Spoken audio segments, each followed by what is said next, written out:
বুবাই বান্ধুনির করে বান্ধুনি তাইরে পাইলে তাইরে দিয়া কাঁড়ালের বার্গার বানাইলাম বান্ধুনি করে বান্ধুনি। আসসালামু আলাইকুম, কেমন আছেন ব্রাহ্মণবাড়িয়ার বাসীরা? আকাশে বাতাসে একটা রই রই একটা শব্দ শুনলাম, আফা নাকি 15 তারিখ আই করতেছে। রোজা রমজান মাস গেল, আল্লাহ আল্লাহ সুবহান আল্লাহ। এই আফা থাকলে আমরা যে কত উপকারিতা পাইলাম হইলে, এই আফা থাকলে কত জাতের রেসিপি পাইলাম হইলে। আজকে আফা নাই দিকে আমরা বাইগন খাইতেছি 40 টাকা কেজি, আফা থাকলে তো 120 টাকা কেজি বাইগন খাইলাম হইলে। বাইগনের বেগুনির বদলা আমরা খাইলাম হইলে কিতা মিষ্টি কুমড়ার সব।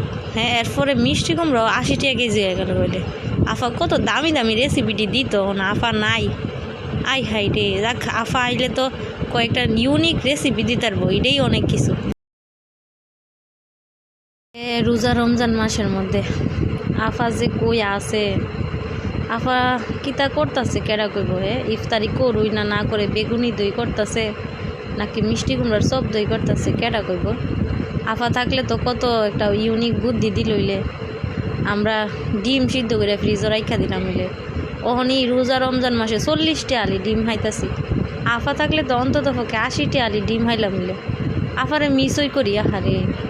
এরপরে আফার বয়ফ্রেন্ড আমরা কি একটা হুমকি দিল, আমরা বাংলাদেশ নাকি দখল করে লাগবো, এই করব সেই করব, কত কিছু করলো। যাই হোক, আফা তো বাইকে গেছে গা, আমরা তো আর আফারে বিয়া দিছি না, আফা বাইকে গেছে গা। বাইকে গেছে গা তো আর যৌতুক দিতে পারতাম না, এটা মানে বুঝলাম না। আর আফার বয়ফ্রেন্ড কি শুরু করলো। এদিন টিভির মধ্যে একটা নিউজ দেখলাম, মানে নিউজ প্যাটার্নে দেখলাম আমরা বুবু বিলে মারা গেছে।